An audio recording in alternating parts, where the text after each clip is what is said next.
Bueno, buenas tardes a todos. Bienvenidos a este nuevo ciclo de experiencias de tejido urbano sobre temas habitacionales. Hoy nos convoca un interrogante preciso y que es Vox Populi. Estamos todos atentos con este tema. Ayer casualmente la Nata lo sacó en su programa. Pero el tema venía creciendo en redes de manera sostenida, por eso dijimos este es el momento de ahondar y con cierta profundidad. A veces estos programas periodísticos a la hora de editar se quedan con 20 segundos de una charla de 20 minutos y se pierde profundidad. Y eso es justamente lo que tratamos de evitar en tejido urbano, ¿no? Probablemente la gota que rebalsó o colmó el vaso de agua fue Guernica, que a partir de ahora deja de ser un cuadro para muchos y empieza a ser un municipio del AMBA que está en el tercer cordón, rodeado de otros municipios bastante grandes. Para que tengan una idea, prácticamente es el 10% de la población de Almirante Brown. Pablo, por favor, ¿puedes activar tu cámara? No estamos pudiendo verte. Ah, perdón. Gracias. Ahí vamos.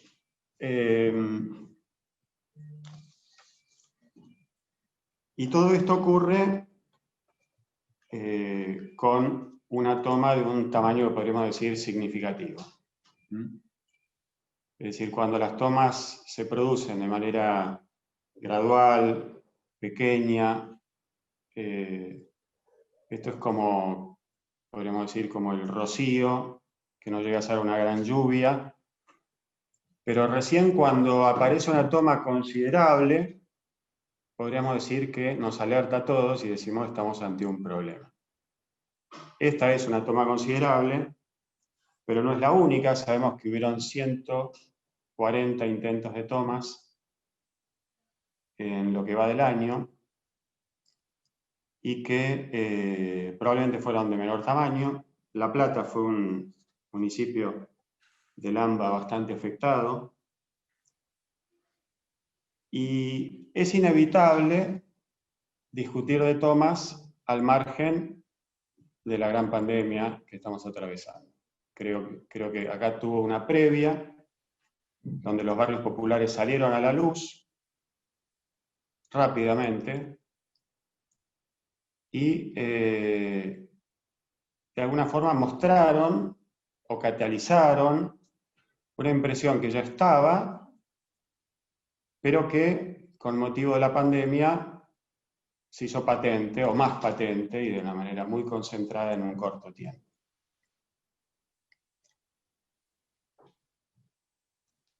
Algunos comparan el COVID con un catalizador, es un acelerador, yo lo veo así, de lo bueno y de lo malo. Vimos que estamos preparados tecnológicamente, estamos instalados tecnológicamente como sociedad, los servicios logísticos anduvieron como nunca. Me imagino Mercado Libre estará trabajando muy bien. Y a su vez, vimos, pues, quedó desnudado, el costado, si quieren, más patético, probablemente que tenga los barrios populares, que es su hacinamiento. Que en un contexto donde te dicen, a modo de eslogan, quédate en casa, suena bastante chocante, ¿no? Como mínimo. Hace unos años hice una especie de estimación de la densidad relativa que tienen los barrios populares con el resto de la ciudad o el conjunto de la ciudad de Buenos Aires.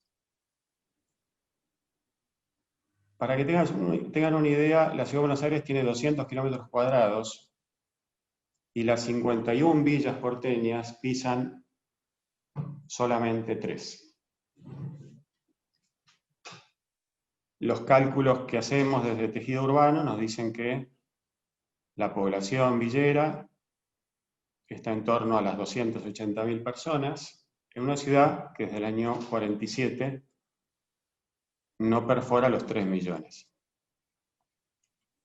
Quiere decir que en el 1,5 de superficie vive prácticamente el 9% de la población de la ciudad. El ratio de densidad es el cociente, ¿no? Después le podemos desagregar probablemente los espacios públicos, bueno, las calles, todo esto, pero lo cierto es que imaginen ustedes vivir en una casa donde todos los días es fiesta. Cuando hay fiesta se multiplica por 5 probablemente el volumen de habitantes de la casa. Bueno, esa es la vida al interior de los barrios populares.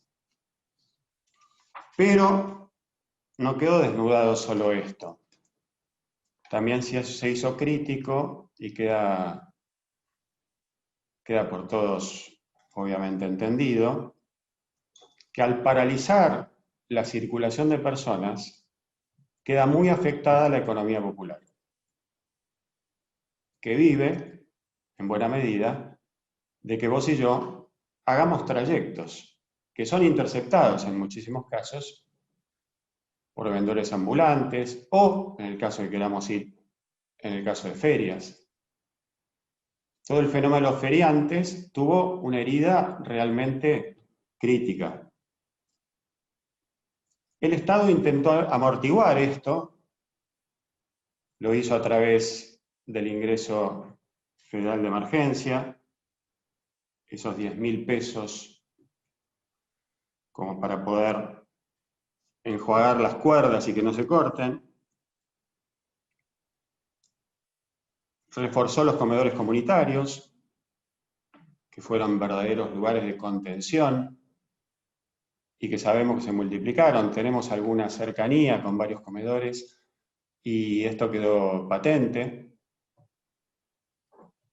Pero el gobierno, a pesar de que nosotros en una pequeña nota lo dejamos como sugerido, y que una amiga nuestra de Medellín nos planteó, en buena medida no se llegó a ver el problema de la inquilinización en las villas. La inquilinización es un fenómeno ciudadano. Ocurre en Buenos Aires, ocurre en Berlín, ocurre en Nueva York, ocurre en toda ciudad que podríamos decir que se precie. También ocurre en los barrios.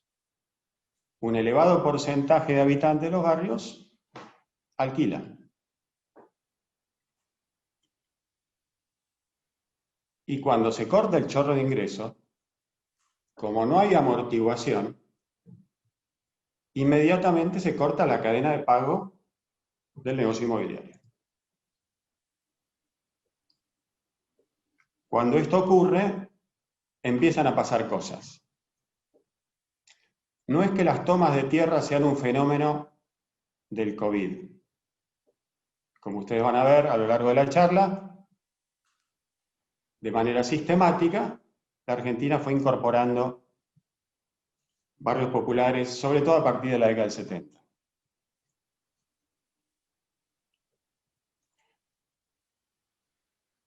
No es fácil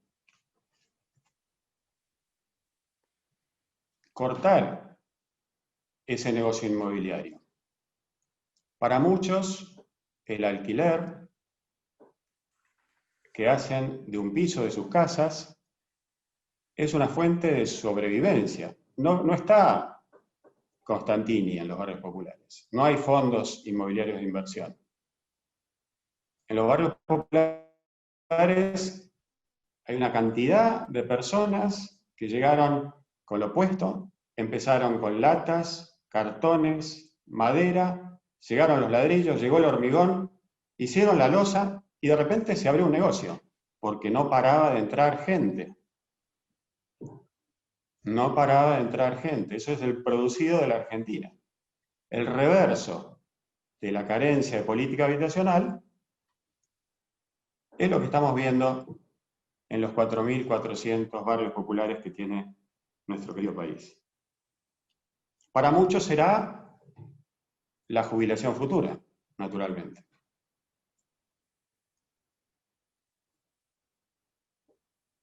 esa fuente de ingreso, es difícil de imaginar qué camino alternativo puede tener, más allá de estos ingresos de emergencia que está planteando el Estado en este momento.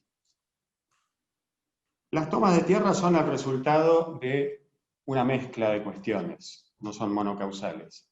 Tenemos situaciones sociales angustiantes, hay organización social, no lo es todo, pero sin organización no se producen tomas de una gran envergadura. Al principio dicen las tomas son vergonzantes y los que toman se van al fondo. Y cuando agarran volumen, recién ahí se muestran. Bueno, acá, como hay organización, la parada fue veloz. Hay baja institucionalidad, hay afán de lucro, a veces hay negocios delictivos detrás. Y todo esto, con una gran ensalada rusa, como nos gusta a nosotros, aderezado con un problema en la bonaerense. En este contexto de una economía que podríamos decir está muy afectada, en este contexto en el que la confianza en la propia moneda también lo está, en este contexto que debido a esa desconfianza desaparece el crédito a largo plazo y su inmediato derivado, que es el crédito hipotecario, resulta muy difícil imaginar cómo podemos resolver este embrollo. Y por eso llamamos a los expertos. Hicimos la previa ayer con la Nata, le pedimos a la Nata que lo meta a Willy ahí. Pero bueno, la verdad que es un placer, un gusto introducirlo.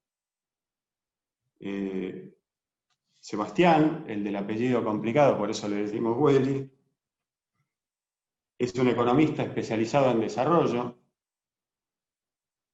No es tan fácil que en temas de hábitat haya un economista, por lo tanto, lo celebro, Willy. Está graduado en Económicas en la UBA y tiene un perfeccionamiento, tiene una maestría en la Universidad de Sussex, en Inglaterra. Trabajó en varios lugares muy complicados, ya le vamos a preguntar. Y fue secretario de Integración Sociourbana de La Nación entre marzo del 18 y diciembre del 19. Hola Willy, espero que estés al aire. Bienvenido a Experiencias de Tejido Urbano. ¿Cómo va todo? Bueno, hola Pablo y hola a todos. ¿Ahí me escuchan bien? Te escuchamos bien. Bueno, la verdad que es un súper honor poder compartir con tantos colegas. Veo muchas caras conocidas, gente que está en esto hace muchos años, que sabe mucho. Así que ojalá que podamos tener un buen diálogo entre todos. Y por supuesto vos, Pablo, que hemos tenido la suerte de compartir un tiempo corto, nos quedamos con ganas de más en la gestión pública, vos en la provincia, yo en la nación, pero conocí todo tu conocimiento y toda tu humanidad, que combinados hacen de vos un perfil muy inusual en la política pública, así que creo que lo bueno es que nos quedamos con ganas de hacer más cosas juntos. Y acá estamos, Willy. Perfecto. Lo primero que quiero que hagamos es definir los términos. Definime, por favor, qué es una toma. Bueno, cuando nosotros hicimos el primer relevamiento nacional de barrios populares, lo que pretendimos fue visibilizar un tema que estaba muy presente, que en la Argentina tiene décadas y décadas, pero que de alguna manera estaba invisibilizado, por lo menos para el hacedor de política pública, y estaba invisibilizado para los que habitan ciertas partes de la ciudad formal, que están menos en contacto con el fenómeno del hábitat informal. Y tuvimos que adoptar un criterio metodológico, si se quiere, para poder caracterizar a este mundo, que no es masivamente diferente del que podría tomar ONU Habitat, por ejemplo, en sus trabajos, donde dimensiona la problemática. Y lo que hicimos fue tomar una definición que no fue hecha por el Estado, sino que ya venía desde el año 2011, y 2013 y 2015, con el relevamiento de asentamientos informales que inició la ONG Techo. Así que la definición de qué es un barrio popular o una toma, un barrio informal, la tomamos de ahí, definida de una manera bastante clara y binaria a los efectos de poder hacer este censo y este relevamiento, que es un barrio donde viven de manera contigua 8 o más familias, y donde más de la mitad de sus habitantes no tienen acceso a 2 de 3 servicios básicos, así lo definimos en su momento, entendidos como agua potable, saneamiento y electricidad, y donde más de la mitad no tiene un título de propiedad formal, o sea, tenencia irregular de la tierra y sin acceso a servicios. Después en la realidad se verifica que casi el 100% de los barrios, de los vecinos del barrio, de cualquier barrio establecido, no tienen ni título ni servicios.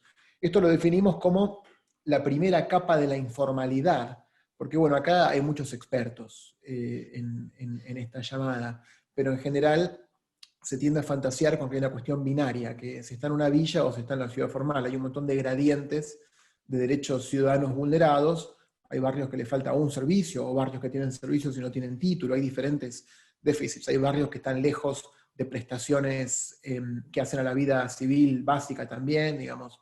Pero cuando te falta todo eso, lo definimos como el barrio popular, la primera capa de la informalidad. Por eso esos 4.416 barrios que, haciendo el relevamiento en conjunto con Techo, en conjunto con la iglesia, en conjunto con organizaciones sociales que nos dieron músculo territorial, y pudimos hacer este relevamiento, realmente fue un esfuerzo Estado, sociedad civil y multipartidario y de construcción política inédita en la Argentina, nos permitieron caracterizar este universo de 4.416 barrios.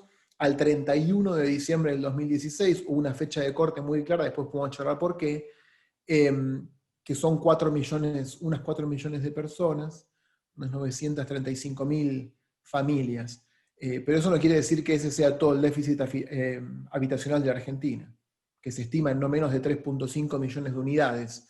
Hay déficits de otro tipo, por supuesto. Así que la definición o qué es una toma o qué es un barrio informal estaba dado por ese corte a los efectos del programa de integración sociourbana y la ley de barrios populares que los alcanza. Lo que es maravilloso de este encuentro es que hemos cubierto todo el arco social, político de nuestro país. Veo caras muy, muy entrañables para mí, desde personas que han ocupado roles muy, muy trascendentes en la función pública, en la ciudad y en la provincia, hasta personas que me ha tocado ir a sus barrios, ¿no? Así que, bueno, bienvenido sea este tejido que estamos tratando de conseguir. Podríamos decir entonces, Welly, que en el inicio de cada villa o de cada asentamiento hay una toma. Sí, sí, en el origen, o sea, cuando uno visita territorialmente, tanto en la provincia de Buenos Aires como en el interior, tira del hilo de la historia, charlando con vecinos, con referentes, siempre hay un vecino que es doña esto o don tal, que es de los originales, y te cuentan la historia del barrio, y se parece, en mayor o menor medida, a la historia que contás vos de la génesis de esta toma de Guernica, que después esa situación subóptima se consolidó en ese territorio. Pero siempre el germen, digamos, sin simplificar y sin generalizar, siempre parte de una situación de este tipo. Perfecto. Welly, entre las preguntas que aparecen en ese relevamiento tan importante, tan fundante que tuvo la política social argentina en los últimos años, aparece la fecha de fundación de cada uno de estos barrios. Ahora, si nos da la tecnología, vamos a ver desplegado en el tiempo, por décadas, cada uno de estos, cada una de estas nuevas creaciones que fueron tomas en origen del AMBA, ¿no? Con esto que quiero marcar que a partir de la década del 70, la Argentina produce prácticamente 200 villas o asentamientos por década. Esto es alrededor de 20 por año. Es decir, que no estamos ante un fenómeno nuevo. Obviamente, éramos 25 millones en el Mundial. Hay cuestiones relativas a la demografía, pero tenemos acá un fenómeno que podríamos decir que se transformó en costumbre. ¿Por qué crees, y te hago una pregunta que suena un poco básica, ¿por qué crees que existe este ritmo de creación de barrios populares? Bueno, esta dinámica que vos mostrás ahí también se verifica a nivel nacional. Es más, en la última columna de gráfico que estás mostrando, la década va a cerrar más arriba porque esos datos cierran al fin del 2016, así que ahí sí le vas a sumar algún tipo de inercia de un crecimiento vegetativo en ausencia de shocks extraordinarios de más o menos 1.3% anual en los nuevos barrios, así que posiblemente ese 165 termine siendo mayor para el cierre de la década del 2010. Entonces, a nivel nacional, el 55% de todos los barrios existían antes de la década del 2000, y el 26% aparece en la década del 2000. La década del 2000 es, de acuerdo a los registros históricos, donde más barrios aparecen, y no es sorprendente que se corresponda con ese shock negativo en la economía tan traumático que supuso la crisis de 2001-2002. También, digamos, hay muchos factores. Yo veo dos en particular. Veo la inhabilidad, la falta de capacidad, tanto del Estado como del mercado, de producir suelo urbano asequible, de producir soluciones que la gente pueda pagar, básicamente, que la gente trabajadora pueda pagar. El país tuvo diferentes épocas en las que eso fue más asequible o menos asequible, y hay condiciones de reproducción del hábitat que en las épocas en que la distribución del ingreso fue más equitativa y hubo algunas oportunidades, la ciudad creció bajo algunos parámetros, y cuando no los hubo creció de manera más caótica. Y por otro lado, es una cuestión que aprendí de mis amigos urbanistas. Yo, digamos, haciendo un pequeño paréntesis, decías vos de economista. Yo cuando era chico decía que quería ser arquitecto, y después no me dio, y fui a estudiar economía, y después la vida hizo que me encuentre, en definitiva, si hubiera sido arquitecto, sociólogo, o abogado, o músico, hubiera terminado en la misma cosa, ¿no? Hay fuerzas que te llevan a una vocación. En la arquitectura, lo que me encanta de mis colegas arquitectos es que son de todas las profesiones, de los profesionales más abiertos a trabajar de manera interdisciplinar y los más inquietos. En ese encuentro de saberes, aprendí como economista a pensar el desarrollo y la economía en términos territoriales, o con base territorial, y a valorar la planificación, que es un elemento que intuitivamente uno no trae, al menos en la formación económica argentina. Así que creo que la falta de planificación, a nivel municipal, a nivel provincial, sobre todo, más que a nivel nacional, el abandono de esa función básica o el caos en la planificación urbana, en el AMBA también creo que hay un agravante por el hecho de que la megametrópolis que conforma el AMBA encima tiene añadido un problema de gobernanza metropolitana que se maneja de manera pésima, ¿no? O sea, una falta de coordinación absoluta entre los 40 municipios. Así que yo creo que falta de mercado, falta de Estado, falta de planificación son, digamos, dos de los factores salientes. Yo decías, estoy viendo acá muchas caras, gente que veo que es paisana mía de Quilmes. Yo soy de Espeleta. Espeleta es una de las ciudades, del partido de Quilmes. Bueno, mi padre vino a Argentina con 9 años, desde Polonia, hoy su provincia queda en Ucrania, en 1936. Siendo un trabajador que no había completado la escuela primaria, hoy si hubiera llegado hoy en esas condiciones de Polonia, de cualquier lado, posiblemente hubiera terminado en un asentamiento informal, muy posiblemente. En el momento que tuvo que construir, o sea, los vecinos de mi barrio, vivo a una cuadra, ahora no, pero me crié, toda mi familia vive en la cuarta estación de Espeleta, fue gente de clase baja, media baja, que tuvo la oportunidad, primero que nada, de un Estado que planificó el crecimiento ahí, llevó los servicios antes de que lleguen los vecinos, y pudo acceder a la compra de un terreno y se construyó su casa. Digamos, se la autoconstruyó tanto como se la autoconstruye un vecino. Y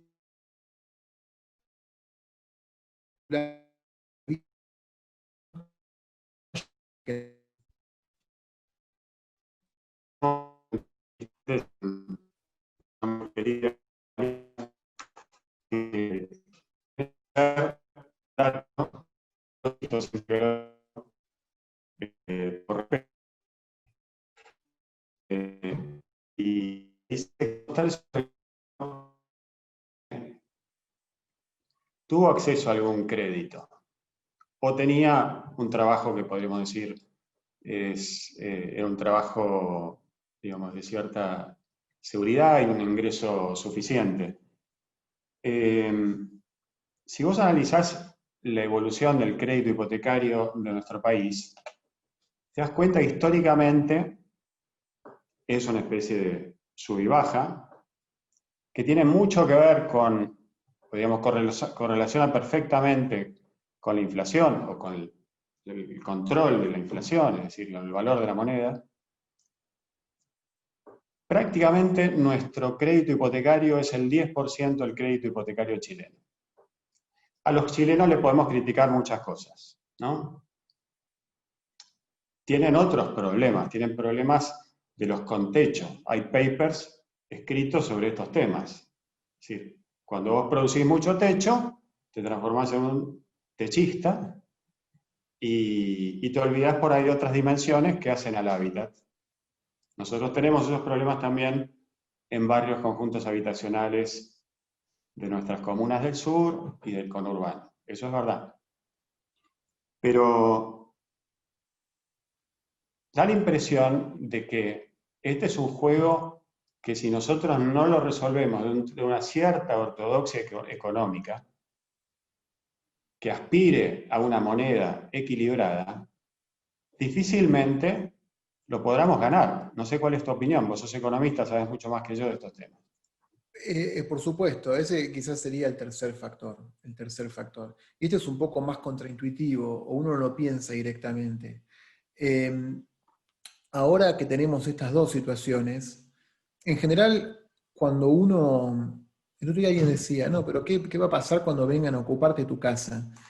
Las tomas se hacen, salvo alguna excepción que alguno sí dará, las tomas se hacen sobre terrenos que están vacíos, que no son productivos, no es que la gente va y toma un terreno donde había vacas o había algo plantado o demuele una construcción y toma un terreno.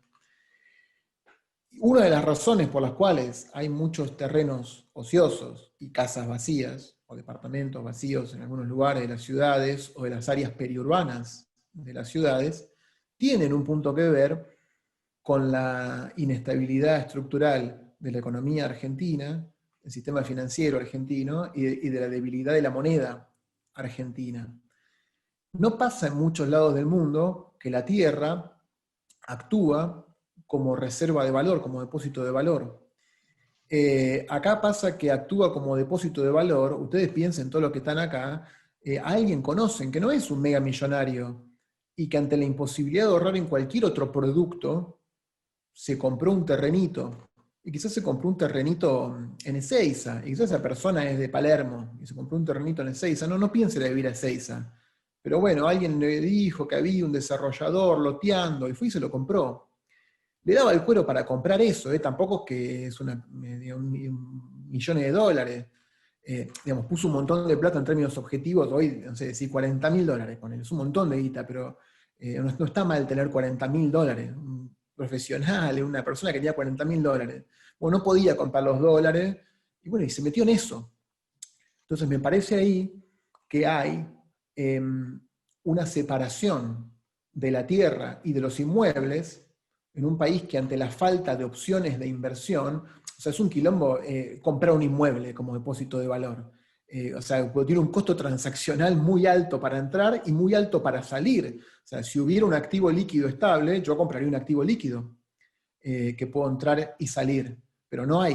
Entonces mucha gente es casi medio ridículo irse a comprar, ahorrar en un terreno o en un departamento que no usás, o una familia del interior que se compra un departamento para cuando quizás en algún momento los hijos lo estudian, lo ocupan si no estuviera en Buenos Aires, pero después les queda ahí. Eso pasa porque no hay opciones de ahorro en moneda local. No quiere decir que esos inmuebles ni siquiera conserven el valor en dólares, pero es de lo más seguro, aún siendo subóptimo. Entonces el aspiracional de invertir en ladrillo, invertir en terreno, hace que separemos a la tierra y a los inmuebles de su valor inherente, que es un valor de uso. Un valor de uso como hábitat o un valor de uso como una tierra productiva. Pero le damos otro valor, que es el de ser depósito de valor, lo cual es muy ridículo. Entonces, parte de esa debilidad estructural del sistema financiero y que no haya una moneda que te permita invertir en ningún activo que rinda por arriba de la inflación, hace que, o sea, ridículamente, pero tristemente, racionalmente, gente que, insisto, no son los oligarcas enemigos de nadie, es gente normal que tiene un fondito, una guita, compre terrenos, y doy el ejemplo de Palermo y Ezeiza, porque justamente eso, o sea, no va a ser valor de uso para el vecino de capital ese terreno de Ezeiza, jamás lo va a hacer, jamás lo va a hacer, ni piensa en ir a vivir ahí. Es más, quizás fue una sola vez en la vida, lo compró y ya no lo visita más. Entonces me parece que la cuestión macro está íntimamente relacionada con cómo pensamos el hábitat, y también tiene que ver con los estados locales que le sueltan la mano en la cuestión de la planificación, porque también mucho han permitido lo tienen en cualquier lado para cualquier fin. Entonces esas dos cuestiones, o esas tres cuestiones que decíamos, empiezan a jugar en tándem y dan esta configuración espacial del AMBA y de los grandes conurbanos de la Argentina. Perfecto. Hace 7 años tuve la oportunidad de visitar China. Entre las cosas que vi fue un proceso de urbanización brutal. Justo coincidió con el momento en que la población urbana empezaba a superar la población rural. Me compré un libro referido a todos estos temas y entre las cosas que informaba este libro es que en los últimos 10 años habían urbanizado 200 millones de personas. Muchos hablan de que para solucionar el tema del hábitat hace falta voluntad política. Vos le haces una pregunta sobre el antes y el después en las villas, en la ciudad, y todo el mundo te responde esto. Larreta lo quiso, por eso lo hizo. Varios plantean lisa y llanamente que mientras no tengamos moneda, lo que vamos a discutir, no habrá crédito hipotecario, con lo cual, como nadie tiene los ahorros como para construir algo, salvo 1 o 2% de la sociedad, la producción es bajísima. Otros hablan de un sistema de gobierno, su presidencialismo, que es algo que va contra la continuidad de todas las políticas que maduran a largo plazo. Y algunos, los menos, plantean que tenemos un serio problema a la hora de planificar. Me gustaría que me ilumines un poquito esta madeja, por favor. Bueno, obviamente que no tengo la intelectualidad para relacionar estos temas que son muy grandes, pero vamos por tema. El primero es el de la voluntad política, ¿no? Y el de la estabilidad. Sí, claramente hay que querer hacerlo y hay que poner el tema en la agenda política. Es un no tema, o históricamente fue un no tema, digamos, si hubiera sido un tema, no estaría tan mal la situación como ahora. Obviamente dejemos de lado lo que hablamos de la macro, de los shocks económicos. yo creo que es difícil estimar el contrafáctico, pero si hubiera sido un tema que estuviera en la agenda del hacedor de política pública como una cuestión central, no estaríamos como estamos. Fundamentalmente, el RENAVAP, que es el registro este que les contaba de los barrios, nace a partir de la voluntad política, porque digamos, nadie lo estaba pidiendo, o quiero decir, hay un sector, sobre todo sectores populares, las organizaciones, algunas ONGs que están en este tema, como Techo, que la nombré, la Iglesia, sí lo venía pidiendo.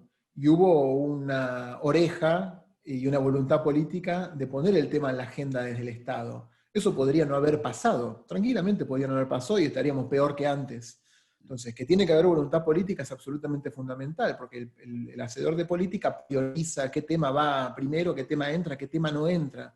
Así como Larreta decidió que una prioridad iba a ser integrar los barrios de la ciudad y sigue en proceso, vos fuiste parte de ese proceso también, bueno, hay que tener ganas de priorizar ese tema por sobre otros temas. Para los que estamos en esto, todos los que estamos en este llamado, digamos, toda la gente que un día como hoy a las 6 de la tarde se conecta a esto porque el tema le parece importante, y yo a veces digo, pero ¿cómo no nos vamos a dar cuenta que es un tema central para la política pública? Porque cuando hablamos de hacer ciudad o de hacer ciudadanía a partir del planeamiento territorial, estamos hablando básicamente de todo, o de la noción multidimensional del desarrollo expresada, abordada a través de una estrategia territorial. Pero el carácter multidimensional de los programas que hacen al hábitat son todo, porque cuando uno hace un programa de integración sociurbana, está hablando de desarrollo económico, está hablando de género, está hablando de salud, está hablando de educación. ¿Cómo no va a estar en el centro de la política pública? Para lo que nosotros es una obviedad, yo creo que el tema esté en discusión. Estas semanas tomémosla como una excepción, porque está en discusión, porque está en una situación muy traumática de Guernica. Puede quedar en el centro de la agenda pública y probablemente después se diluya porque va a haber otro tema X que va a ocupar el centro de la escena. Pero yo sí creo que hoy es mucho más un tema que antes. Y si el Estado muestra que le importa, marca la agenda, empieza a marcar la agenda y el tema queda. Entonces yo creo que cuando hicimos el registro, su valor simbólico fue el de instalar un tema y plantear un punto de no retorno de ese tema. Bueno, es política de Estado. Para construir una política de Estado, lo que decías vos de la estabilidad y del cambio de gobiernos, pasa mucho tiempo, pero una política de Estado aspira, teóricamente, a volverse la universidad pública. ¿Quién está en contra de la universidad pública? ¿Y cuántos de ustedes saben quién puso la universidad pública? ¿Cuándo se creó? ¿A quién se le ocurrió? Y cuando se creó, ¿fue así de obvia? ¿Así de intuitiva? ¿Era tan propia para todos nosotros? ¿Y cuántos de ustedes pensarían que el hecho de que la Universidad de Argentina sea de calidad y pública es parte identitaria de nuestro carácter nacional? Seguramente muchos de ustedes lo toman entre los aspectos definitorios de ser argentino, entre los aspectos positivos definitorios de ser argentino. Bueno, yo creo que la cuestión del hábitat puede tomar esa centralidad, si hay ganas y si hay continuidad. Por eso para nosotros el proceso político de crear la ley fue muy importante. Uno, hacerlo con el territorio, para el territorio, desde el territorio. No hay manera de pensar un marco, de empujar y de sostener un marco de este tipo desde ninguna posición de Illuminati. Nadie sabe todo, nadie tiene la posta, son procesos complejos, seguramente hay cosas que hicimos bien, cosas que hicimos mal, pero son procesos de co-construcción, de transitarlo interjurisdiccionalmente y de manera absolutamente multipartidaria, porque si era la política en ese momento de Cambiemos, tenía poca vida. Así que mi rol en ese momento como funcionario, sobre todo, fue un rol de internalizar una identidad colectiva alrededor de esta política de Estado, porque yo sabía que ahí estaba el germen para su sostenimiento. De todas las cosas que pasaron después del 10 de diciembre, es de las pocas que continúan con el mismo marco. O sea, la ley de conocimiento se bajó, ¿no? Y la ley de barrios populares se podía haber bajado y continúa de alguna manera. Hoy, después, si querés discutimos algunos bemoles, pero en esencia es lo mismo. Yo creo que hay que seguir sosteniendo esta política con los cambios de administración para que se vuelva una centralidad. Sin esos dos elementos, la determinación política y algún marco de anclaje, tanto político como social y como normativo, es muy difícil, sobre todo en un tema que, insisto, es definitorio de la configuración social de la Argentina en los próximos 50 años y va a llevar por lo menos 15 a 20 años su resolución. Si no generamos ese marco de continuidad, bajemos la persiana, porque es imposible. Está claro. Willy, vamos a bajar el nivel de abstracción de una forma brutal. Dale. Y vamos a ir a Guernica. Vamos a ir con las cámaras a Guernica. Vamos a ver una reducción de un cortometraje que hizo un grupo de cineastas hace pocos días. Y nada, lo corremos y después charlamos un ratito. Adelante. Dale.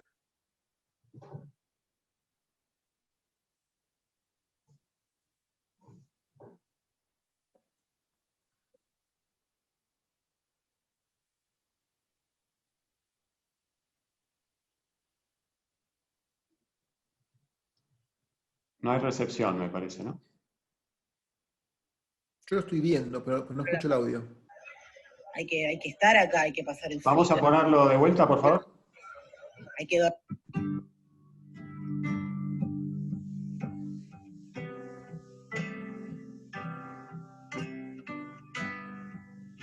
Si bien yo hago changuitas, el que trabaja en marido y no, con la pandemia no, se terminó todo.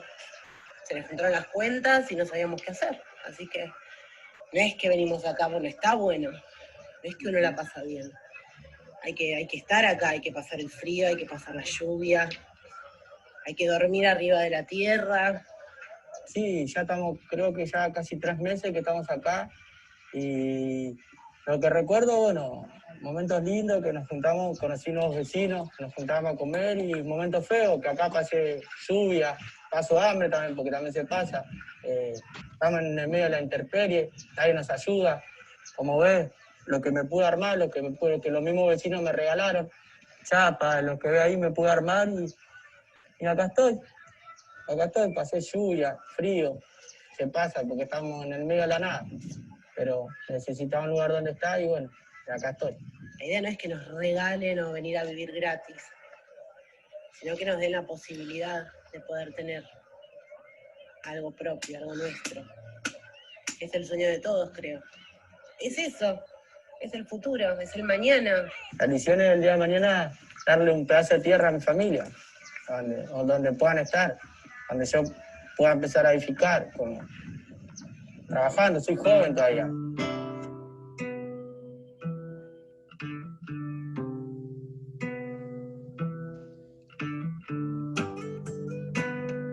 Fíjate que lo que piden es un pedazo de tierra en un país tremendamente despoblado. Vos tuviste, digamos, ya es un tema conflictivo, digamos, el problema, el conflicto antes se lo comía cada uno y ahora de alguna forma es la sociedad que tiene que resolverlo. Te tocó trabajar en lugares muy conflictivos, sé que trabajaste en la Franja de Gaza, por ejemplo. ¿Qué criterios usás a la hora de entrarle a un conflicto de estas características? Cuando trabajamos en Gaza, habíamos hecho primero un trabajo con el sector privado palestino, evaluando, digamos, en Palestina hay un gran problema económico, o sea, el conflicto israelí-palestino. Mirá el quilombo que me metiste, porque es para toda una vida esto, pero voy a tratar de ser muy esquemático y tomen todo con el cuidado del caso. Los conflictos, en general, tienen, como el Israel palestino, un origen, una pata política. Ahí hay un elemento de seguridad y también un tema económico. Y ninguna de las tres cosas te resuelve el conflicto por sí solo. Son las tres a la vez.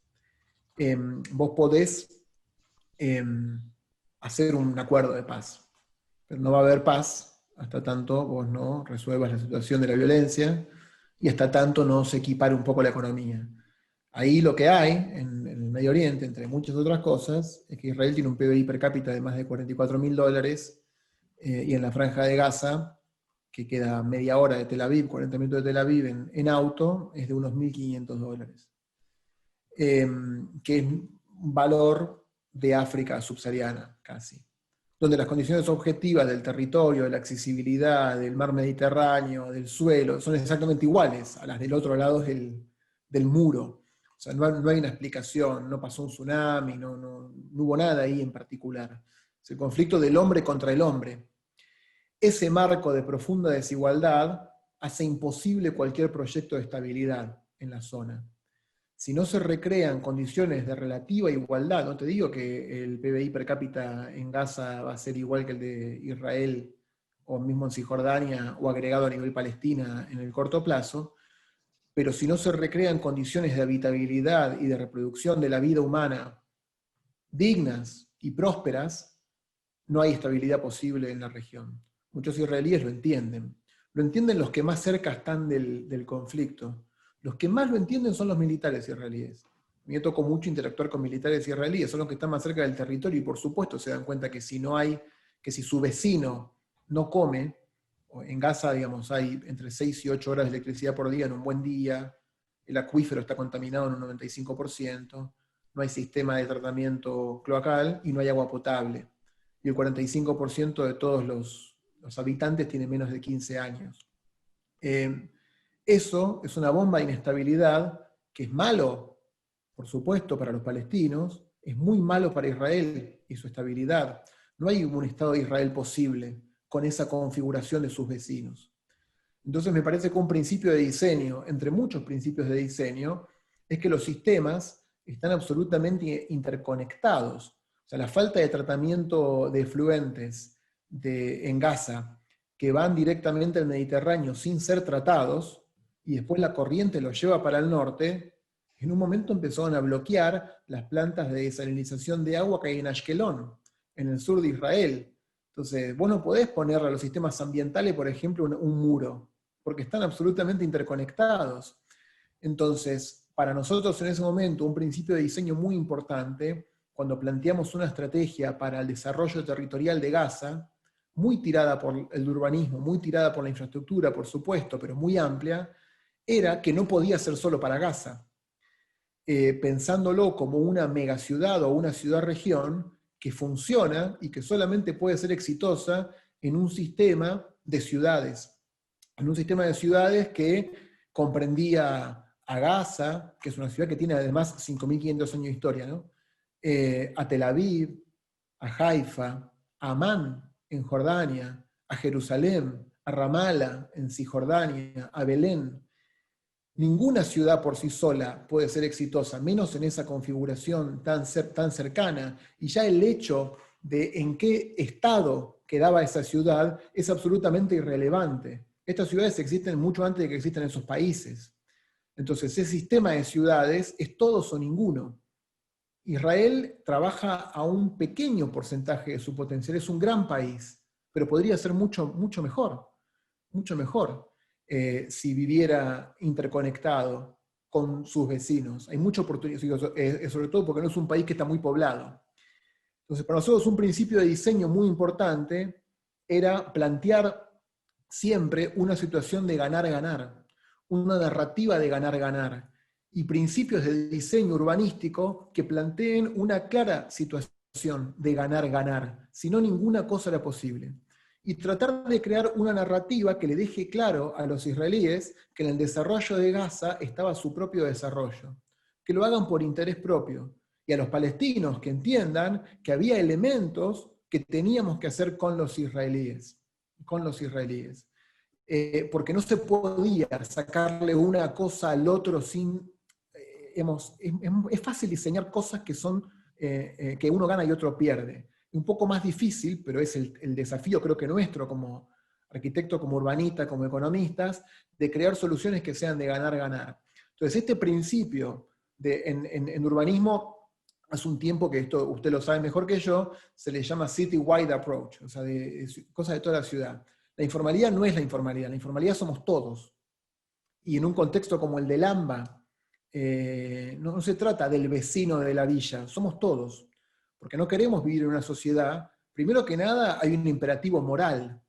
No queremos vivir en una sociedad donde la mitad de la gente sea pobre, donde más de la mitad de los niños sean pobres y donde el 10% de la población viva en las condiciones más indignas posibles para el ser humano. Hay una cuestión moral. Y si no nos importara la moral, que al menos nos importe nuestra propia autopreservación. Esas sociedades absolutamente partidas existen, son muy inestables, son ingobernables, son muy poco agradables de habitar, y toda la sociedad después opera a un mínimo porcentaje de su potencial. Así que invertir en la informalidad es invertir en toda la ciudad, es invertir de manera sistémica. Digamos, un solo ejemplo, para hacerlo un poco más concreto. Hoy estamos con la cuestión de la vuelta a clases.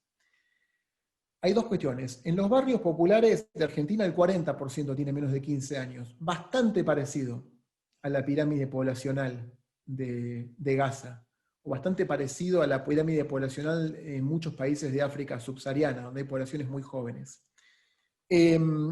Y esos chicos, Argentina tiene una tasa de escolaridad muy alta.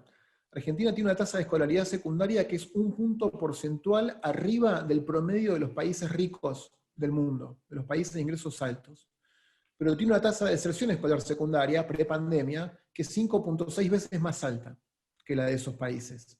Es decente para un país de ingresos medios, pero mala, dada la escolaridad, el ingreso a la escuela. ¿Quiénes se piensan que no van a volver a la escuela después de la pandemia? ¿Los hijos, los que estamos en este llamado, o los pibes de los barrios? Los pibes de los barrios. Chicos que les cuesta mucho sostener la cuestión escolar, que posiblemente les cueste mucho volver a la escuela, sostener la relación con la escuela, y eso es uno de los determinantes centrales, ahí ya sí lo digo como economista del desarrollo, de la consolidación de la situación de pobreza estructural, sumado a la cuestión del hábitat. Y si vemos que la pobreza hoy, los números que salieron hace poco, que nos interpelan como sociedad, que nos duelen, que nos parten al medio, que es una herida de todos, no solamente que el 56% de los menores son pobres, el segmento más afectado es el de 14 a 18 años, que es el que está más en riesgo de perder ese vínculo con la escuela. El otro dato que apareció esta semana es la configuración, si se quiere, de la pirámide social de Argentina. Se achica la clase media, se agranda la clase baja y baja extrema. Si no cambiamos la narrativa, vamos hacia la consolidación de esa pirámide de clases, y ese es el país en el que ninguno de nosotros quiere vivir. Yo, personalmente conecto con el imperativo moral y trabajo para que esa situación no se reproduzca, o para que la reproducción de las condiciones de movilidad social ascendente que caracterizó a la Argentina en la que llegó Vladimir, mi padre, en 1936, sean posibles. Hace mucho que no existen esas.